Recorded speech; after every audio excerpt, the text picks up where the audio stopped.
Hey everybody, welcome back to a Ready to Love, a season. I guess it's a seven, y'all. Seven, eight. I'm not for sure what they calling it. But we back in Miami, a Miami redo, a part two. How'd y'all like the cast? How did you guys like the cast? I like the cast. Last year people were complaining, talking about this didn't feel like a Miami crowd. Well, guess what? This crowd did feel like Miami. We had a lot of afro-latinas. We had people from the islands. We had a lot of mixture up in here.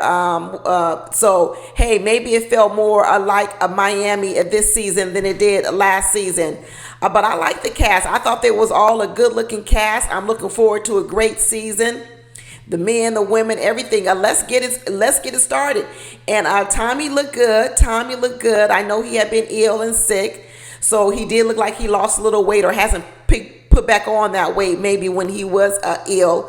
But he looks like he's recovered. He looked refreshed. He looked good. And I guess the big announcement, well, it wasn't so big because we all kind of knew that Rashid and Simone got engaged. But now we know the whole story, because if any of you guys follow them on their YouTube, Ages and Stages, then you know, like months ago, they had posted their engagement video of Simone walking in surprise to a bunch of people saying congratulations. They never did show the proposal, but now we find out that the proposal actually happened on camera at Ready to Love, and then they must have gone home or to this venue or whatever and had a party, because she had on the exact same dress on the show that she had on when she went to the engagement party. So they took a little time out of the episode to do that as well. And then of course, you had the whole background information. So I think we got a little less of seeing the couples interact, because there was a couple of things that took more time during this episode. Because for me, I feel like, wow, it felt short. It felt like we didn't get to see a lot of the couples talking and interacting, because I think we had the whole introduction to the new season. You know, Tommy's got to give 2 and 3 speeches, and then we had the Simone and the Rashid celebration. But I guess, we'll learn more next week. We will learn more next week. We also found out we only got 16 people. Well, at least first, because they're going to add some people later on. But they're starting off with 16, and then they're going to probably introduce some people later on. I still wish they would have not eliminated people so fast on day one. I still think that is just too fast. I think we should at least give everybody one full day, and then one full week before we start eliminating, because it's really hard to prove yourself. This episode ended up going home was Natasha, which is an attorney. The attorneys always get eliminated early. Even Simone, look, she ended up making it to the altar. She's going to get married. She was an attorney. She didn't get eliminated early, though. But you notice there's certain people who have difficulties in this sort of game, or whatever you want to call it. And one of them, it tends to be female attorneys. I don't know. Sometimes people think they're not warm and they're not friendly, and they're too business, or they're too hard-nosed. So sometimes they get eliminated early. That, and of course, we always know that they always eliminate the girl who's got a little extra pounds on her. But, I don't think there's anyone like that this week. So who went home? The attorney went home. And then, of course, the other person that went home this week was the short guy. What's his name? DJ? Is he a DJ, or is his name DJ? Let me look. What is his real name? His real name is... Okay, his real name is Dre, and he is a DJ radio producer, and he is 39, but he looked like he was 25 years old. He looked like he was 25. He dressed like he was 25, and he was a short like he was a 16. And his personality was definitely young. He could fool some young girls. He could be out here dating 19, 20-year-old women, and they would have no idea that he was 39. I don't know. There's a lot of women who don't like short guys, but there's a lot of tall women who love being with a short guy, because it just even makes them look even taller. That's why a lot of models. I think he can get a date. I think he can get a person. It's not bad looking. He may need to mature his personality just a little bit. He needs to go for the other look. Instead of looking young and being short and dressing like a 16-year-old, he actually should dress more suave and smooth and give him more mature look, because his stature, he looks young. I don't know. I wish he would have gotten a little bit more time on the show, because otherwise I think he just got eliminated, kind of because, I don't know, because he's short, and I don't know. Did he look like he was immature? I don't know. Then we find out this other man, Blake, has got 3 babies by 3 different women. Now, this is definitely the double standard, okay? Because we have a man on here with 3 babies by 3 different women, okay? And if a woman would be on here with 3 babies by 3 different women, she probably would have been voted off first, even before the short guy or even before the attorney got voted off. We all know that if there was a woman on here with 3 kids by 3 different men, they probably would have voted her off. And all the men talking about, we got to find out about, he was on the bottom along with Dre. And it's really interesting who ended up going home. So you have a person with a shaky moral standard, which is, Blake. Sure, he's tall. Sure, I'm sure a lot of people think he's good looking. So the man with the lack of the moral standard stays, but the guy, just because he's short and maybe he is a little immature, he goes home. No, I would have sent Blake home. Let's make a statement, ladies. Let's make a statement that we are more than about looks. Let's make a statement that we do care about character and morals, and that just like they try to hold women accountable to not having a lot of baby daddies, let's start holding accountable some of these men who don't think it makes a difference. But anyway, they started off showing this other guy, Andre, with the little curl in the front. And then when I first saw Andre, I said, does he have a Jerry curl? Does he have a Jerry curl? I know I'm old, but back in the day, I don't know when was Jerry curls, in the 80s, the 90s? I think it was the 90s. People used to do the Jerry curl, and then they would pull the little curl in front. I said, oh my Lord, where did he get this style from? That's not a good look. That's not a good look. And then they introduced Corvaya. She's a 31. She says she wants men that are 6 feet and older. I think she says she comes from a Latina mother and a black father or something. She says she wants a man over 6 feet, and size matter. She had a lot to say this episode, and she rubbed a few people wrong. In some areas, I was agreeing with her, but I could also see how some people could feel as if she's a little bit too judgmental. I don't know. She's a digital strategist, so she's got a strategy. She's digital strategist in her career, so I'm sure she got a strategy for this game. But I liked her. I really didn't have anybody on the show that I had any strong, negative reactions to at all. So I really, really enjoyed that. I didn't necessarily have any strong positive reactions either. I just feel like I was just sort of there with everyone else. So we'll see how the episode goes on, if I develop any real strong attractions to people, or if I develop any strong, ooh, I don't like them. But so far, so good, y'all. But Andre, he laid his little corny line on Corvaya, talking about we match. And she's like, how we match? And he's like, because my white shirt is matching your white teeth. That's funny. Okay, that gets a chuckle out of me. That'll get a chuckle out of me. That, and then this Jerry curl thing right here in front. That'll get a chuckle out of me too, both of them. So then Natasha came in. She was 37, and the first thing she did was she stuck out her hand and handshake somebody. It's hard to leave the office at the office, isn't it, for the attorneys? Come on, girl, give a hug. This is a social setting. You're supposed to be finding love. Give a hug to people.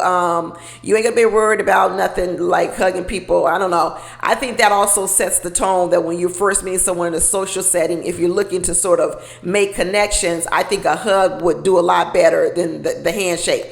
But the guy who she was hugging was like, nah, give me a hand, give me a hug, give me a hug.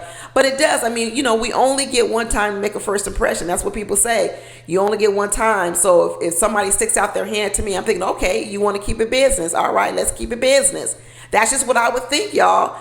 So, little things like that, I think matter when you only have a little bit of time to make an impression. And I think some of the things the impression men were getting from Natasha, it may not even really be who she is, but all they had to go off of was handshakes and stuff like that. So I feel sorry for her. I think she's a nice girl. I wish she could have stayed on a little. Both of them, like I said, I wish they could have stayed on just a little bit more, because literally we probably only saw these people for maybe 1 minute on the TV screen. It wasn't much footage this episode of the couples interacting. That part, I didn't like. Then when they introduced Alika, she's 34. I don't know what she is. She's a media producer. I forget what she is. She talked about she likes to baby men, rub their head and watch them eat and feed them food or something. I was like, Girl, that'll wear out really, really fast. Who wants a grown man to have to baby their whole life? Okay. You're going to get tired of that. That sounds cute when you dating somebody for a month or two, but that ain't going to work in no long-time marriage. You don't want to be babying no man in no long-time marriage. I don't know. But hey, okay, Julika Z, she was almost going to get eliminated too, I think. I think a lot of people were kind of on the fence about her, but she made it. She made it on 3. Not too much more to say about that. Then we introduced to Dre. Like I said, he did make these crazy comments. He said something about, I love passing gas. That's when you know you're in love or you know a woman. No, it's not. That's what I'm saying. He's 39. He's 39, kind of showing up as 18. I don't know. He might need to revamp all of it. Just Drake, go back and revamp. Maybe because he's on the radio and he has to come off as young and in touch and a bunch of stuff. I don't know. But they eliminated him. So hey, you know what? What difference does it make what I'm saying? Because he ain't here no more anyway. Lyndon was 33. He was a bartender. He says he's not a player. Is that what he said? I put down he's not a player, from Kingston, Jamaica. But I know a lot of people, Morgan met him and said, Morgan said, absolutely not. Morgan said, I know that for sure. I don't want to date no bartender. He's around too many women. And she says, I am not secure enough to be dating no bartender around a women all the time at a bar, a drunk women at that. She spoke the truth and said she eliminated him just on his profession alone. Late nights, getting home at 4 a.m. from the bar. There's a lot of women that don't like bartenders, club people, and stuff like that. So at least she was honest. And then you have Morgan. She was 38. She was an interior designer. And she said that she's very pretty girl. She talked about she wants to be equally yoked. She says, I want to be equally yoked with my next man. So she was looking for someone that she's more equally yoked with. And but she said she is intimidated by the lifestyle of Lyndon. She said, no, thank you. No, thank you. No, thank you. And then they introduced, who was this? Marcia. And then there was a fashion designer. And then they introduced Marcia. She was a fashion designer. Like I said, I didn't really have a lot to say about these people. And then they introduced Damien. He owns a liquor store and a hookah lounge. Everybody liked his eyes. Like I said, all the people on this show right now, they're giving a little Caribbean flavor, little exotic looks. You got to find out what their whole ethnicity background is. They got accents over here. They got blue eyes, gray eyes. So it's a melting pot, just like Miami is. Miami is a melting pot. So I think the cast does represent that. But Blue, he's 40. He said he's a bar owner. He said he's adventurous, spontaneous, and he's outgoing and all these other kind of things. And then Mercedes, they introduced her. I thought she was really pretty. She's a flight attendant. She had that congenial personality of a flight attendant, and she was real nice, and she was able to talk to a lot of people. She was one of the favorites of a lot of these men, Mercedes was. But she got that flight attendant job once again, and we mentioned this last year when the young lady was a flight attendant, but at least Mercedes admitted that being a flight attendant can wreak havoc on your dating life. And a lot of people are not secure with flight attendants to date flight attendants.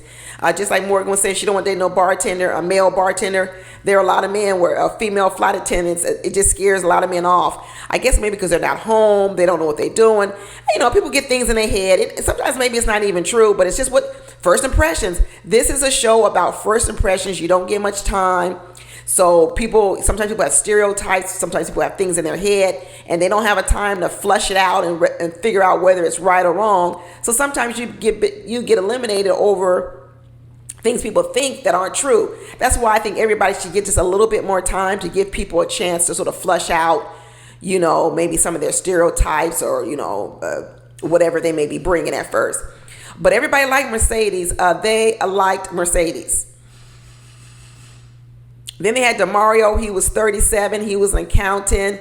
He was coming in talking about he's an alpha male. Can you be with an alpha male? He was sitting there talking to Z saying, how do you pair with an alpha male? And she was like, well, I don't know, because I'm an alpha female too. I really want to get away from these terms, because nowadays you got everybody calling themselves alpha female, alpha male, beta male, all this other kind of stuff. And no one even agrees on what an alpha male is, what an alpha female is. So I wouldn't even call myself one of those things, because now you're leaving it up to people to describe a definition to that term. And who knows, maybe their definition is different from yours. So you calling yourself an alpha female, but who knows what the other person thinks an alpha female is, and you think it's something different. So next thing you know, you're describing yourself using a term that someone else may not like. Just describe your behavior, describe your personality. Don't put no label on you. Don't put a label on yourself anymore, because now this alpha female, beta female, all this stuff is just, it's too much. It is too much out here. So they introduced Anthony. He was 39. He's a nurse practitioner. I didn't get much vibes from him. You know, they had Sue Ann. She was 39. She's an attorney. Mercedes, like I mentioned, who wants to get married. I guess she has a daughter. Oh, no. Anthony's 39, the nurse. He has a daughter. So we didn't find out. We found out some people who had daughters, some people who didn't have daughters or kids. Then we met Tony. He's a tax accountant. He said he likes to play basketball. He's a father of two, 16 and 9. He says he's real spiritual too, real family oriented, and he really took a liking to Morgan. He talking about Morgan's gonna be a good mother one day. I was like, how you know that so fast? How do you know Morgan is gonna make a like I said, you know, you just meet people real fast, and then the next thing you know, like, oh, she gonna be a good mother one day. How do you know that when you've only known someone for, like, I don't know, a day? I know this films over a long period of time, but geez, wow, okay, well, he took a liking to her real fast. But I'm looking at my notes. I can't remember who said that their parent was a pastor. I don't know if Morgan was saying her parent is a pastor, or if the gentleman was saying that his parent was a pastor. I don't know my votes, but the point of the matter is that they're both very spiritual. So they hook up real fast. And it's so funny because you start seeing these clips of coming up, and then you see a Tony or whoever he is going off tomorrow. I make you feel I'll be kissing her and kissing her and kissing her. But then you got Corvaya. She talks about she likes fashion. She really is into fashion and expensive clothes. DeMario says he likes it too. He was really into Corvaya. He was like, he likes baddies and big booties. And he was like, he was feeling her. So I guess they have that in common. And then DeMario said that, you know, she was asking some pointed questions. She's like, have you been to therapy before? And DeMario's, yeah, I've been to therapy. She was like, good.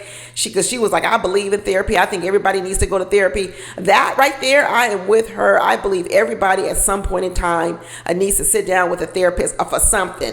Because we all got stuff in our childhood that we bring into dating relationships. And I'm telling you, therapy nowadays is so accessible. It's so cheap. They have so many online therapy sessions where you don't even have to go in offices anymore. You can just go online. You can do Zoom calls with a therapist. You can do phone calls with a therapist. It's really reasonable. Now you got therapists where you can have therapists. It's down to sometimes $50 an hour to be able to talk to someone, which has really brought the price down, because years ago to see a therapist, you will be paying $250 an hour.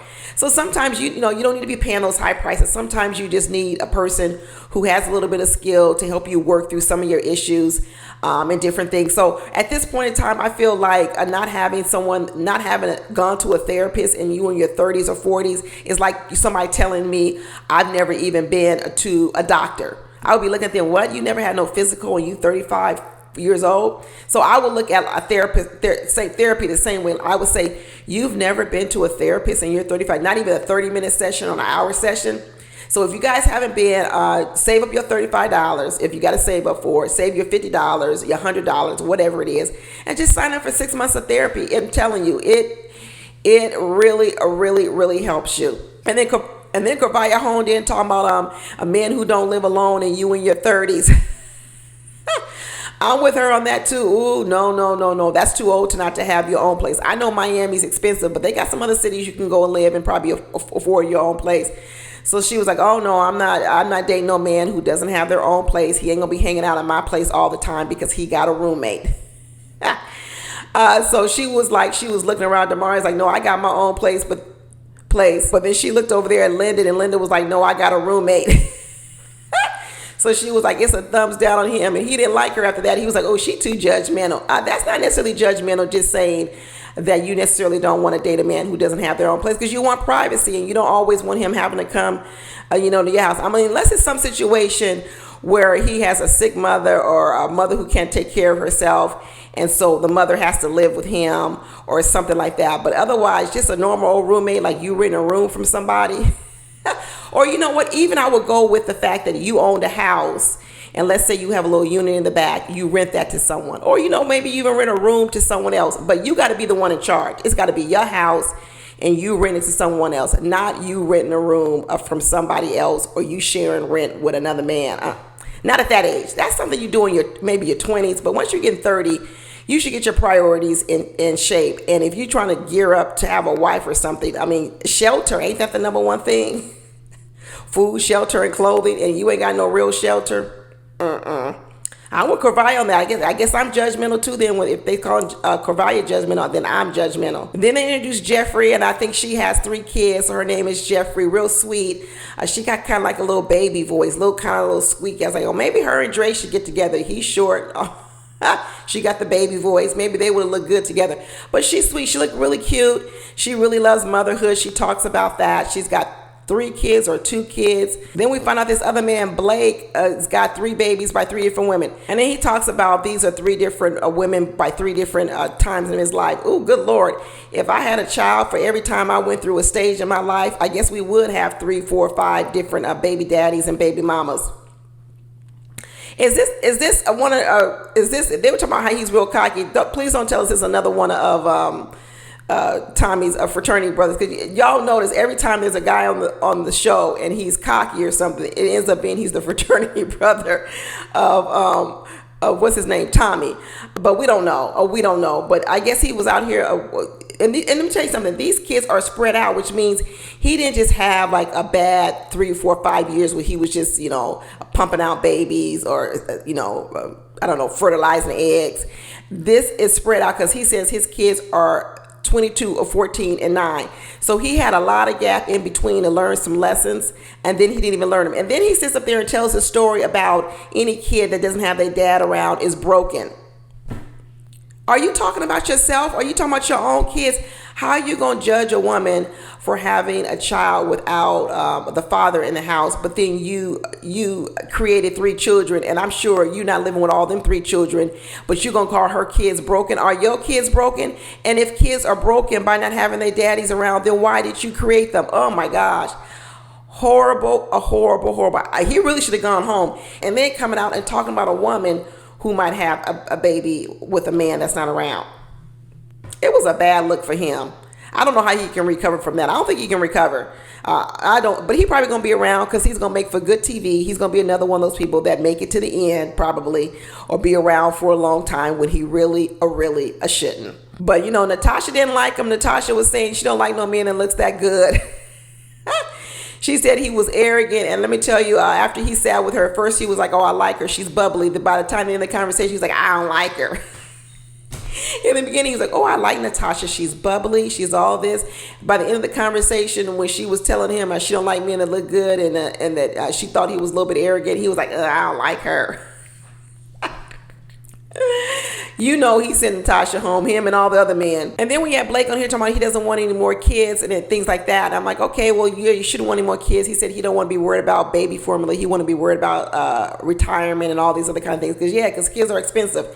Kids are expensive, but he wasn't thinking about that when he was having a good time rolling around in them sheets with no protection. But anyway, yeah, kids are expensive. And then here's what's going to get me about a guy like Blake. He's going to be 44 years old, doesn't want any more kids, but he's still going to go around hunting for 30-year-old women who want kids. No. Date a woman that has had kids and now done with kids. Stop trying to convince women who haven't had any kids that they don't need to not to have no kids and just be comfortable with your kids. Stop talking to them or move on. But in the end, the ladies that were the hot tickets that made the best impressions was Morgan made good impressions on people. Mercedes made good impressions on people. So they're coming out on top. And the women were really liking Demario, Andre, and Tony and Blue. I believe those were the names that came up a lot with the women. Everybody else is in the middle. And basically they were saying Lyndon, he looked like he broke with a roommate. And Blake was too arrogant and Dre was too short. So there you go. Dre went home. But that's it, y'all. Hopefully it'll heat up a little bit more. And next week we'll get a little bit more information, a little bit more camera time with the cast. because this time the camera time wasn't good. But what I did like was that when Tasha did get eliminated, she left graciously. She didn't have no attitude. She says she can see some of the things that she did wrong and that she could have done better. I really, really liked it. It was none of this going off or, going off for no one, stuff we've seen in past season. So far, everyone seems to be handling themselves with some real dignity and respect so far. So let's see if we keep it that way. But that's it, y'all. And I will talk to you next week for the next episode. Bye.